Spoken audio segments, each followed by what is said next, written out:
University of Maryland School of Pharmacy has a unique and interesting history you might not know about. Yeah, Marty Bass is getting a look for us this morning, of course. Good morning, Marty. Well, hey, good morning, Amy. Welcome to the show. Sheena, good morning. Good morning, Super Steve Sosna in the studio. And good morning, everyone. Hopefully you're doing well. Leah, Sarah, Magali, De Rodriguez Bittner, two professors here at the University of Maryland, Baltimore School of Pharmacy. And let me tell you how important this place is. The guy who started Knoxell was a graduate of here. In Baltimore, by the way, lived one of the guys that started Eli Lilly and Company, and another graduate here. His name was Alphonsus Sharp. Tell him what he started. They started Merck, Sharp, and Dome, which is a pharmaceutical company that still exists today. Think about that. Eli Lilly, Merck, Knoxell. All have ties to Baltimore, and in two of those cases, to this building. Now, coming up after the break, we're going to be showing some of the cool things in this room. And you said when we're done in the next hour, people won't look at pharmacists the same way. They will not. They will understand how important they are in the community and how much they do for the health of our citizens. I'm telling you, we got a great hour coming up for you. You'll never take the family into a pharmacy again and think the same way. Back to TV Hill. Okay, Marty, thank you so much. University of Maryland School of Pharmacy was founded in 1841, and a lot has happened in the past 184 years. I'm sure there's a lot. Marty can tell us more about all that history. Marty, good morning.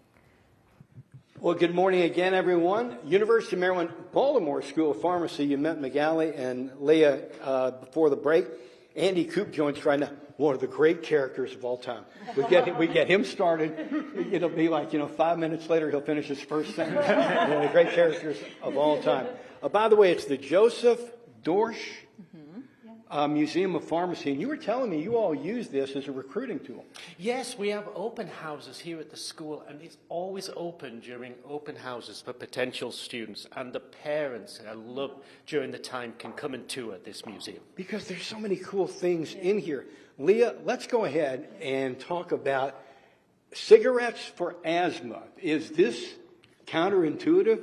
Well, it seems really strange to us today, but really something that delivers medicine directly into the lungs is really an ideal formulation, and it's what they used before our modern inhalers. Well, if you remember, 60 Minutes did that scathing report on the tobacco industry where they had memos calling a cigarette a nicotine delivery system. Mm-hmm. But this gets it right into the lungs. So this was the inhaler. Absolutely. That's where medicine for asthma needs to go, and that's where it went. That's incredible. But it took a pharmacist with medical knowledge to figure this out.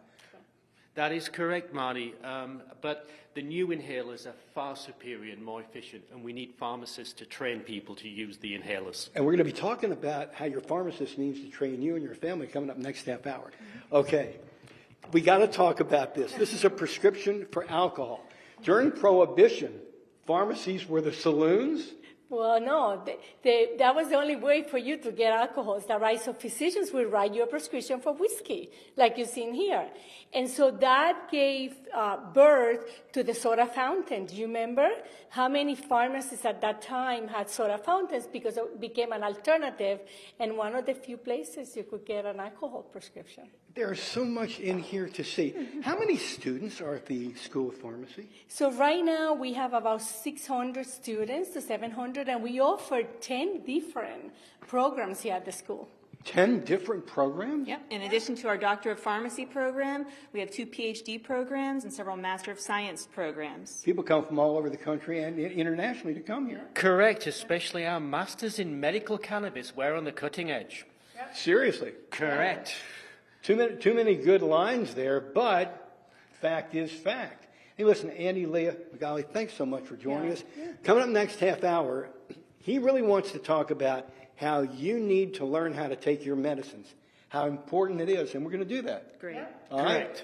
Class is in session in about a half an hour. We'll see you then. Back to TV Hill. And now let's check back in with Marty at the University of Maryland School of Pharmacy. Hello, Marty. Everybody knows the Rubber Ducky song. Of course. Everybody, Andy's like, you know it. You know it. You're an associate dean at the University of Maryland, Baltimore School of Pharmacy, Andy Coop, knows the Rubber Ducky. They were just talking about that. Magali Rodriguez de Bidner and Leah Sarah, two professors, associate We're dean. actually all associate Yeah, deans. we're associated. You're all associate deans? Yeah, Actually, all of now, us. yeah. Breaking news. You all didn't roll the. You all are way too humble. You didn't roll that out to me. I said, well, Well, we're also professors. Yeah. okay, all right. Well, there you go. Deans and triplicate. Here you go, folks. Dr. Williams, pink pills for pale people, and people actually would buy this stuff. Yeah, they sure would. Yeah. Well, I mean, my dermatologist is going. That would probably be better than going to Ocean City with a reflector, but. That is true. But what was behind that? Well, it had iron because the idea was if you were pale, you were anemic. So if you took iron, your hemoglobin would come up and then you wouldn't be pale. What I have found out being in here for an hour, it is kind of funny, but there's a reason for everything. Medication and physiology is huge. Absolutely, and that's why at the School of Pharmacy, our Doctor of Pharmacy students learn foundational science, they learn clinical science, they practice in community pharmacies and hospitals before they even graduate, and they learn how to be innovators and creators so that they can really change healthcare when they graduate. And we've only got about 45 seconds left. But I said earlier, it's more than just counting pills. Absolutely. It's really working with the patients, counseling, and helping maximize the benefit of the medicine. You were telling me, roll this out in about 15, 20 seconds, that education is everything. Oh, education. Education, but not just education of our students.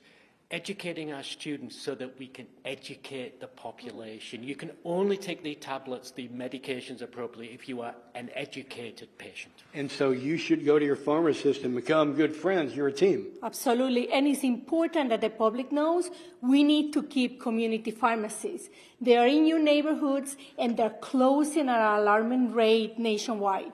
So talk to your pharmacist, support them.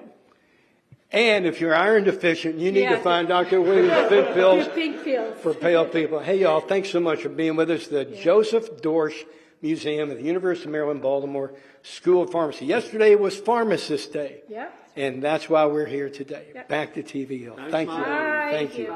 Thank you, Marty. And still to come on